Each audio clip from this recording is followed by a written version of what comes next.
Supreme ತೀರ್ಪು, ವಿಚ್ಛೇದನ ಜೀವನಾಂಶ.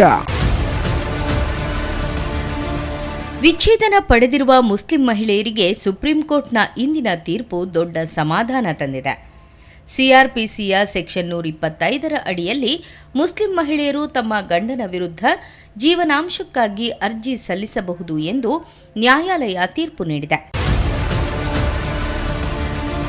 ನ್ಯಾಯಮೂರ್ತಿ ಬಿವಿ ನಾಗರತ್ನ ಮತ್ತು ನ್ಯಾಯಮೂರ್ತಿ ಆಗಸ್ಟಿನ್ ಜಾರ್ಜ್ ಮಾಸಿಹ್ ಅವರು ಈ ರೀತಿಯ ಆದೇಶ ಹೊರಡಿಸಿದ್ದಾರೆ. ಗೃಹಿಣಿಯಾಗಿರುವ ಹೆಂಡತಿ ಗಂಡನ ಮೇಲೆಯೇ ಸಂಪೂರ್ಣವಾಗಿ ಅವಲಂಬಿತವಾಗಿದ್ದರೆ ವಿಚ್ಛೇದನ ನಂತರ ಆಕೆ ಜೀವನಾಂಶಕ್ಕಾಗಿ ಅರ್ಜಿ ಸಲ್ಲಿಸಬಹುದು ಎಂದು ದೇಶದ ಅತ್ಯುನ್ನತ ನ್ಯಾಯಾಲಯ ಸುಪ್ರೀಂ ಕೋರ್ಟ್ ತನ್ನ ತೀರ್ಪಿನಲ್ಲಿ ಹೇಳಿದೆ.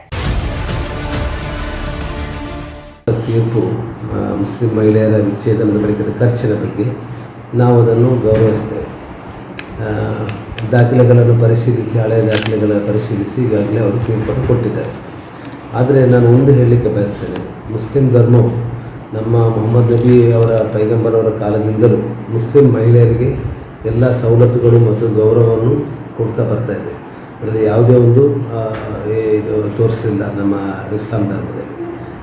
ಈಗ ಯಾವ ರೀತಿಯಲ್ಲಿ ತೀರ್ಪು ಕೊಟ್ಟಿದೆ ಅಂತ ಹೇಳಿ ನಾವು ಇನ್ನು ಅದಕ್ಕೆ ಮುಂದೆ ಪರಿಶೀಲನೆ ಮಾಡಿ ನೋಡಬೇಕಾಗ್ತದೆ. ಯಾಕಂತ ಹೇಳಿದ್ರೆ ನಾವು ನಮ್ಮ ಈ ಧರ್ಮದಲ್ಲಿ ನಮ್ಮ ಮುಸ್ಲಿಮ್ನ ಸಪ್ರೇಟ್ ಒಂದು ಲಾ ಏನಿದೆ ಅದರಲ್ಲಿ ಮಹಿಳೆಯರಿಗೆ ಎಲ್ಲ ರೀತಿಯ ಸೌಲಭ್ಯಗಳು ಸಂಪೂರ್ಣವಾಗಿ ಭಾಳ ಸ್ಪಷ್ಟವಾಗಿ ಅವರಿಗೆ ಆ ಎಲ್ಲ ರೀತಿಯಲ್ಲಿ ಕೊಟ್ಟಿದೆ. ಆಗಿರುವಾಗ ಈಗಾಗಲೇ ಮುಸ್ಲಿಂ ಪರ್ಸನಲ್ ಲಾ ಬೋರ್ಡ್ ಇದನ್ನು ವಿರುದ್ಧವಾಗಿ ಆಲ್ರೆಡಿ ಈಗ ಆಕ್ಷೇಪವನ್ನು ಎತ್ತಿದೆ. ಈಗ ಸುಪ್ರೀಂ ಕೋರ್ಟ್ನಲ್ಲಿ ಹೋಗ್ತಾರೆ ಅಂತೇಳಿ ಈಗ ಆಲ್ರೆಡಿ ಅವ್ರ ಸ್ಟೇಟ್ಮೆಂಟನ್ನು ಕೊಟ್ಟಿದ್ದಾರೆ.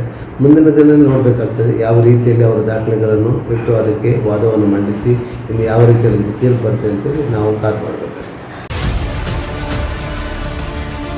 ಸಿಆರ್ಪಿಸಿ ಅಡಿಯಲ್ಲಿ ವಿಚ್ಛೇದಿತ ಪತ್ನಿಗೆ ಜೀವನಾಂಶ ಪಾವತಿಸುವ ನಿರ್ದೇಶನವನ್ನು ಪ್ರಶ್ನಿಸಿ ಮುಸ್ಲಿಂ ವ್ಯಕ್ತಿಯೊಬ್ಬರು ಸಲ್ಲಿಸಿದ್ದ ಅರ್ಜಿಯನ್ನು ನ್ಯಾಯಮೂರ್ತಿ ಬಿವಿ ನಾಗರತ್ನ ಮತ್ತು ನ್ಯಾಯಮೂರ್ತಿ ಆಗಸ್ಟಿನ್ ಜಾರ್ಜ್ ಮಸೀಹ್ ಅವರು ವಜಾಗೊಳಿಸಿ ಈ ದೊಡ್ಡ ತೀರ್ಪನ್ನು ನೀಡಿದ್ದಾರೆ. ದೇಶದ ಸುಪ್ರೀಂ ಕೋರ್ಟ್ ಇದರ ತೀರ್ಪಿಯನ್ನು ಗೌರವಿಸ್ತೇನೆ.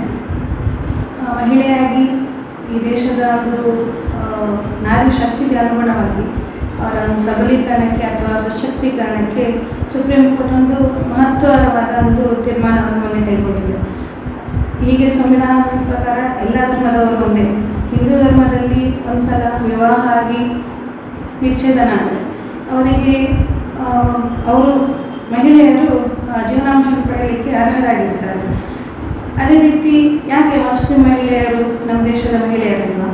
ನಮ್ಮ ದೇಶದ ಮಹಿಳೆಯರೆಲ್ಲರೂ ಸಮಾನರು ಅಂತ ಹೇಳಿದಾಗ ಧರ್ಮ ಯಾವುದಾದ್ರೇನು, ಜಾತಿ ಯಾವುದಾದ್ರೇನು, ಜೀವನಾಂಶ ಪಡೆಯಲಿಕ್ಕೆ ಅವರು ಕೂಡ ಅರ್ಹರು. ಆದರೆ ನನಗೆ ಒಂದು ಕಾಣೋದು, ಮುಸ್ಲಿಂನವರು ಯಾಕೆ ಶರಿಯತ್ ಕಾನೂನಿಗೆ ಸುಪ್ರೀಂ ಕೋರ್ಟ್ಗಿಂತ ಜಾಸ್ತಿ ಮಹತ್ವವನ್ನು ಕೊಡ್ತಾರೆ.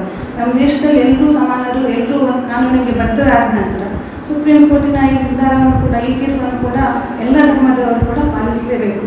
ಅದರಲ್ಲಿ ಮುಸ್ಲಿಮರು ವಿಶೇಷರು, ಅನ್ಯರಂತ ಏನಿಲ್ಲ. ಆ ನಿಟ್ಟಿನಲ್ಲಿ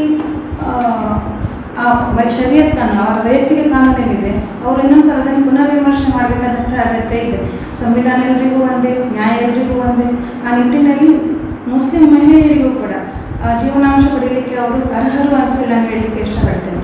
ಮುಂದಿನ ದಿನ ತ್ರಿವಳಿ ತಲಾಖ್ ಕೂಡ ಅವರಿಂದ ವಿರೋಧ ವ್ಯಕ್ತ ಆಗಿತ್ತು. ಆದರೆ ನಿಜವಾಗಿ ನೋಡಲಿಕ್ಕೆ ಹೋದರೆ ವೈಯಕ್ತಿಕವಾಗಿ ಮಹಿಳೆಯರು ಅದನ್ನು ಸ್ವಾಗತಿಸಿದ್ದಾರೆ. ಒಪ್ಪನಾಗಿ ಯಾರು ಮುಂದೆ ಬಾರದಿದ್ರು ಕೂಡ ಅವರಿಗೂ ಕೂಡ ಒಂದು ಖುಷಿ ಇದೆ, ಸಂತೋಷ ಇದೆ ತ್ರಿವಳಿ ತಲಾಖ್ ರದ್ದಾದದ್ದು. ಇನ್ನು ಮುಂಬರುವ ದಿನಗಳಲ್ಲಿ ಸಮಾನ ನಾಗರಿಕ ಸಂಹಿತೆ ನಮ್ಮ ದೇಶದಲ್ಲಿ ಖಂಡಿತವಾಗಿ ಬರ್ತದೆ. ಆವಾಗ ನಿಜವಾಗ್ಲೂ ಮುಸ್ಲಿಂ ಮಹಿಳೆಯರಿಗೆ ಆ ಮುಖಾಂತರ ನ್ಯಾಯವನ್ನು ಒದಗಿಸುವಂಥ ದಿಟ್ಟ ಕಾರ್ಯ ನಮ್ಮ ಮೋದಿಜಿಯವರನ್ನು ಖಂಡಿತವಾಗ್ಲೂ ಆಗ್ತದೆ ಅಂತ ನಾನು ಆಶಿಸ್ತೇನೆ. ಕಾಂಗ್ರೆಸ್ ಮತ್ತು SDP ಒಂದೇ ನಾಣ್ಯದ ಎರಡು ಮುಖಗಳು. ಹಾಗಾಗಿ ಯಾರು ಅದನ್ನು ಆಕ್ಷೇಪವನ್ನು ಎತ್ತಿದ್ದಾರೆ ಅದು ದೌರ್ಭಾಗ್ಯ ಅಂತೇಳಿ ನಾನು ತಿಳ್ಕೊಳ್ತೇನೆ. ಅವರಾಗಿ ಮುಂದೆ ಬಂದು ನನ್ನ ತೀರ್ಪನ್ನು ಸ್ವಾಗತ ಮಾಡಬೇಕಿತ್ತು. ಸಂವಿಧಾನದ ಪುಸ್ತಕವನ್ನು ಹಿಡಿದುಕೊಂಡು ಎಲ್ಲರೂ ಸಮಾನರು ಅಂತೇಳಿ ಮಾತನಾಡುವವರು ಇವತ್ತು ಮಹಿಳೆಯರ ಬಗ್ಗೆ ಬಂದಾಗ ಯಾಕೆ ಈ ದ್ವಂದ್ವ ನೀತಿಯನ್ನು ಅನುಸರಿಸ್ತಾ ಇದ್ದಾರೆ ಅಂತೇಳಿ ಗೊತ್ತಾಗ್ತಾ ಇಲ್ಲ. ಅವರು ನಿಜವಾಗಿ ಈ ತೀರ್ಪನ್ನು ಸ್ವಾಗತಿಸಲೇಬೇಕು. ಮುಂದಿನ ದಿನಗಳಲ್ಲಿ ಅಂತಹ ಕಾಲ ಬರ್ಬೋದು ಅಂತೇಳಿ ನಾನು ತಿಳ್ಕೊಳ್ತೇನೆ.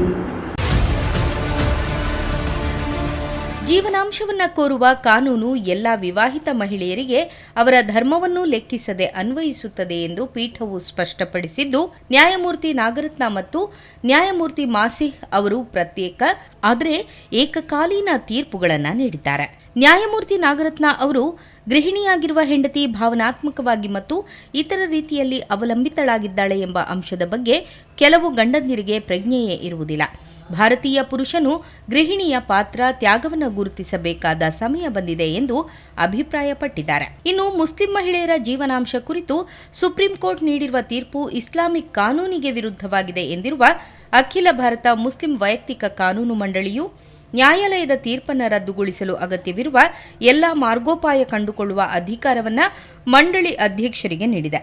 ಸುಪ್ರೀಂ ಕೋರ್ಟ್ ನೀಡಿದ ತೀರ್ಪು ಕುರಿತಂತೆ ಮಂಡಳಿ ಕಾರ್ಯಕಾರಿ ಸಮಿತಿ ಇತ್ತೀಚೆಗೆ ಸಭೆಯನ್ನು ನಡೆಸಿ ಚರ್ಚೆ ನಡೆಸಲಾಗಿದೆ. ವಿಚ್ಛೇದಿತ ಮುಸ್ಲಿಂ ಮಹಿಳೆಯರು ಜೀವನಾಂಶಕ್ಕೆ ಅರ್ಹರು ಎಂದು ನೀಡಿರುವ ತೀರ್ಪಿನ ವಿರುದ್ಧ ನಿರ್ಣಯ ಅಂಗೀಕರಿಸಲಾಗಿದೆ. ಸಭೆಯ ನಿರ್ಣಯಗಳ ಬಗ್ಗೆ ಪ್ರಕಟಣೆ ನೀಡಿರುವ ಮಂಡಳಿ, ಮುಸ್ಲಿಂ ಕಾನೂನು ಮಂಡಳಿ ಪ್ರವಾದಿ ಮೊಹಮ್ಮದರ ನಿಯಮಗಳನ್ನು ಪಾಲಿಸಲಿದೆ. ಅಲ್ಲಾಹನ ದೃಷ್ಟಿಯಲ್ಲಿ ನಿಷೇಧಿತವಾಗಿರುವ ವಿಚ್ಛೇದನ ತೊಡೆದುಹಾಕಲು ಮಂಡಳಿ ಕೆಲಸ ಮಾಡಲಿದೆ. ಪವಿತ್ರ ಕುರಾನ್ನಲ್ಲಿ ಉಲ್ಲೇಖಿಸಿದಂತೆ ಮದುವೆಗಳನ್ನು ಸಂರಕ್ಷಿಸಲು ಬೇಕಿರುವ ಕ್ರಮಗಳನ್ನು ತೆಗೆದುಕೊಳ್ಳಲಾಗುವುದು ಎಂದು ಹೇಳಿದೆ. ಆದಾಗ್ಯೂ ವೈವಾಹಿಕ ಜೀವನ ನಿರ್ವಹಣೆ ಕಷ್ಟ ಎನಿಸಿದಾಗ ನೆಮ್ಮದಿಯ ಬದುಕಿಗೆ ವಿಚ್ಛೇದನ ಪಡೆದುಕೊಳ್ಳುವುದು ದಂಪತಿಯ ವೈಯಕ್ತಿಕ ನಿರ್ಧಾರವಾಗಲಿದೆ. ಇಂಥ ನಿರ್ಣಯಗಳನ್ನು ಮಂಡಳಿ ಬೆಂಬಲಿಸಲಿದೆ ಎಂದು ತಿಳಿಸಿದೆ. ಮುಸ್ಲಿಂ ಕಾನೂನು ಮಂಡಳಿಯ ತೀರ್ಪಿನ ವಿರುದ್ಧದ ಹೇಳಿಕೆಗೆ ದಕ್ಷಿಣ ಕನ್ನಡ ಜಿಲ್ಲೆಯಲ್ಲಿ ಯಾವುದೇ ಮಹಿಳಾ ಸಂಘಟನೆ ಆಕ್ಷೇಪ ಎತ್ತಿಲ್ಲ. ಸದಾ ಹೋರಾಟದ ಮುಂಚೂಣಿಯಲ್ಲಿರುವ ಕಾಂಗ್ರೆಸ್, ಎಸ್ಡಿಪಿಐ, ಮುಸ್ಲಿಂ ಲೀಗ್ ಮಹಿಳೆಯರಿಗೆ ಜೀವನಾಂಶ ನೀಡುವ ವಿಚಾರದಲ್ಲಿ ಮೌನ ವಹಿಸಿರುವುದು ಹಲವು ಅನುಮಾನಗಳಿಗೆ ಎಡೆ ಮಾಡಿಕೊಟ್ಟಿದೆ. ತ್ರಿವಳಿ ತಲಾಖನ್ನು ತರುವ ಮುಖಾಂತರ ಮುಸ್ಲಿಂ ಮಹಿಳೆಯರಿಗೆ ಕೂಡ ಈ ದೇಶದಲ್ಲಿ ಸಮಾನವಾದ ಜೀವನ ಹಕ್ಕು ಸಿಗಬೇಕು ಎನ್ನುವ ಕಾರಣಕ್ಕೋಸ್ಕರ ಈ ರೀತಿಯ ಒಂದು ಕಾನೂನನ್ನು ತಂದಿದೆ. ಇದರಿಂದ ಅನೇಕ ಮುಸ್ಲಿಂ ಮಹಿಳೆಯರು ಅದರ ಪರವಾಗಿ ನಿಂತಿದ್ದಾರೆ ಮತ್ತು ಅವರಿಗೆ ಇದರಿಂದ ಅತ್ಯಂತ ಒಳ್ಳೆಯ ಪ್ರಯೋಜನ ಆಗಿದೆ. ಈ ಬಗ್ಗೆ ಈಗಾಗಲೇ ಸುಪ್ರೀಂ ಕೋರ್ಟ್ ಕೂಡ ಅವರಿಗೆ ಜೀವನಾಂಶವನ್ನು ಕೊಡಬೇಕು ಎನ್ನುವ ತೀರ್ಪನ್ನು ಕೊಟ್ಟಿದೆ. ಅದನ್ನು ನ್ಯಾಯಯುತವಾಗಿ ಎಲ್ಲ ಈ ದೇಶದಲ್ಲಿರುವಂಥ ಎಲ್ಲ ನಾಗರಿಕರು ಒಪ್ಪತಕ್ಕಂಥದ್ದು. ಅದರಲ್ಲಿ ಮುಸ್ಲಿಮರು ಕೂಡ ಬರ್ತಾರೆ. ಮುಸ್ಲಿಂ ಮಹಿಳೆಯರಿಗೆ ಈ ರೀತಿಯ ಒಂದು ಒಳ್ಳೆಯ ಆಶಾದಾಯಕವಾದ ತೀರ್ಪು ಬರುವಾಗ ಎಲ್ಲ ಮುಸ್ಲಿಮರು ಇದನ್ನು ಹೃತ್ಪೂರ್ವಕವಾಗಿ ಸ್ವಾಗತ ಮಾಡುವುದು ಅವರ ಕರ್ತವ್ಯ. ನಾನಂತೂ ಈ ಸಂದರ್ಭದಲ್ಲಿ ಹೇಳಲಿಕ್ಕೆ ಇಚ್ಛೆ ಪಡ್ತೇನೆ, ದೇಶದಲ್ಲಿ ಸಮಾನವಾಗಿ ಎಲ್ರಿಗೂ ಒಂದೇ ರೀತಿಯ ಹಕ್ಕು ಸಿಗಬೇಕು, ನ್ಯಾಯ ಸಿಗಬೇಕು, ಎಲ್ರಿಗೂ ಒಳ್ಳೆಯದಾಗಬೇಕು. ಮಹಿಳೆಯರಿಗೆ ಯಾವ ರೀತಿಯ ತಾರತಮ್ಯ ಅಥವಾ ತೊಂದರೆ ಆಗಬಾರ್ದು. ಈ ದೇಶದಲ್ಲಿ ಸಮಾನವಾಗಿ ಬದುಕಬೇಕು, ಈ ಜೀವನ ನಡೆಸಬೇಕೆನ್ನುವ ಹಿನ್ನೆಲೆಯಲ್ಲಿ ನಮ್ಮ ದೇಶದಲ್ಲಿ ಮತ್ತೆ ಇಡೀ ಒಂದು ದೊಡ್ಡ ಕೂಗಿದೆ, ಸಮಾನ ನಾಗರಿಕ ಸಂಹಿತೆ ತರಬೇಕೆನ್ನುವ ಕೂಗಿದೆ. ಇದು ಕೂಡ ಮುಂದಕ್ಕೆ ಜಾರಿಗೆ ಬಂದಾಗ ಇದೆಲ್ಲವೂ ಸರಿಯಾಗ್ತದೆ. ಈ ದೇಶದಲ್ಲಿ ಎಲ್ಲರೂ ಒಟ್ಟಾಗಿ ಒಂದಾಗಿ ಬಾಳುವಂತಾಗಬೇಕು. ಸಮಾನವಾದ ನಾಗರಿಕ ವ್ಯವಸ್ಥೆಗೆ ಅನುಗುಣವಾಗಿ ನಾವು ಕೂಡ ದೇಶದ ಕಾನೂನಿಗೆ ಮತ್ತು ನಮ್ಮ ದೇಶದ ಸುಪ್ರೀಂ ಕೋರ್ಟ್ ಆಗಲಿ ಅಥವಾ ಯಾವುದೇ ನ್ಯಾಯ ವ್ಯವಸ್ಥೆಯಲ್ಲಿ ನೀಡುವಂಥ ತೀರ್ಪಿಗೆ ನಾವು ಕಟಿಬದ್ಧರಾಗಿ ಕೆಲಸ ಮಾಡುವಂಥದ್ದು ಅವಶ್ಯಕತೆ ಇದೆ, ಗೌರವ ಕೊಡುವಂಥ ಅವಶ್ಯಕತೆ ಇದೆ. ಕಾಂಗ್ರೆಸ್ನವರು ಸಂವಿಧಾನದ ಪುಸ್ತಕ ಮಾತ್ರ ಹಿಡ್ಕೊಂಡು ತಿರುಗ್ತಾ ಇದ್ದಾರೆ ಹೊರತು ಯಾವ ಸಂದರ್ಭದಲ್ಲಿ ಸಂವಿಧಾನಕ್ಕೆ ಗೌರವ ಕೊಟ್ಟಿದ್ದಾರೆ? ಸಂವಿಧಾನ ಶಿಲ್ಪಿ ಅಂಬೇಡ್ಕರ್ಗೆ ಅವರು ಗೌರವ ಕೊಡಲಿಲ್ಲ. ಈ ದೇಶದಲ್ಲಿ ತುರ್ತು ಪರಿಸ್ಥಿತಿಯನ್ನು ತರುವ ಮುಖಾಂತರ ಇಡೀ ಸಂವಿಧಾನಕ್ಕೆ ಮತ್ತು ಒಂದು ಪ್ರಜಾತಂತ್ರ ವ್ಯವಸ್ಥೆಗೆ ದೊಡ್ಡ ಕೊಡಲಿಯನ್ನು ಯಾರಾದರೂ ಕೊಟ್ಟಿದ್ದರೆ ಅದು ಕಾಂಗ್ರೆಸ್ ಕೊಟ್ಟಿರುವಂಥದ್ದು. ಇವತ್ತಿಗೂ ಅವರು ನ್ಯಾಯಯುತವಾಗಿ ಈ ದೇಶದಲ್ಲಿ ಎಲ್ರಿಗೂ ಒಂದೇ ರೀತಿ ಹಕ್ಕು ಸಿಗಬೇಕು ಎನ್ನುವ ಹಿನ್ನೆಲೆಯಲ್ಲಿ ಹೋರಾಟವನ್ನು ಮಾಡ್ತಾ ಇದ್ದಾರೆ. ಒಡೆದಾಡುವ ನೀತಿಯನ್ನು ಅನುಸರಿಸುವುದರ ಮುಖಾಂತರ ಈ ದೇಶದಲ್ಲಿ ಒಟ್ಟು ನಿಜವಾಗಿ ರಾಹುಲ್ ಗಾಂಧಿ ಮೊನ್ನೆ ಹಿಂದೂಗಳು ಹಿಂಸಾವಾದಿಗಳು ಅಂತ ಅವರು ಯಾವ ಮಾತನ್ನು ಹೇಳಿದ್ದಾರೆ. ನಿಜವಾಗಿ ಈ ದೇಶದಲ್ಲಿ ಹಿಂಸಾವಾದಿಗಳು ಒಂದು ರೀತಿಯಲ್ಲಿ ಕಾಂಗ್ರೆಸ್ಸಿಗರು ಅಂತ ಹೇಳಿದರೂ ತಪ್ಪಾಗಲಿಕ್ಕಿಲ್ಲ. ವ್ಯವಸ್ಥೆಯನ್ನು ಒಳ್ಳೆಯದು ಮಾಡಲಿಕ್ಕೆ ಪ್ರಯತ್ನ ಮಾಡಬೇಕು ಹೊರತು ಈ ದೇಶದ ಎಲ್ಲ ನಾಗರಿಕರಿಗೆ ಸಮಾನವಾದ ಹಕ್ಕನ್ನು ಸಿಗುವಂತೆ ನೋಡಿಕೊಳ್ಳುವಂಥದ್ದು ಒಂದು ರಾಜಕೀಯ ಪಾರ್ಟಿಯ ವ್ಯವಸ್ಥೆ ಆಗಿರಬೇಕು ಹೊರತು ನಮ್ಮ ರಾಜಕೀಯ ಸ್ವಾರ್ಥ ಕಾರಣಕ್ಕೋಸ್ಕರ ಜಾತಿ ಮಧ್ಯೆ ಪಂಗಡಗಳ ಮಧ್ಯೆ ಗಂಡು ಹೆಣ್ಣುಗಳ ಮಧ್ಯೆ ಅಥವಾ ಧರ್ಮಗಳ ಮಧ್ಯೆ ಮಹಿಳೆಯರು ಗಂಡಸರೇನೋ ತಾರತಮ್ಯ ಮಾಡುವಂಥದ್ದು ಇದೆಲ್ಲ ಸರಿಯಲ್ಲ.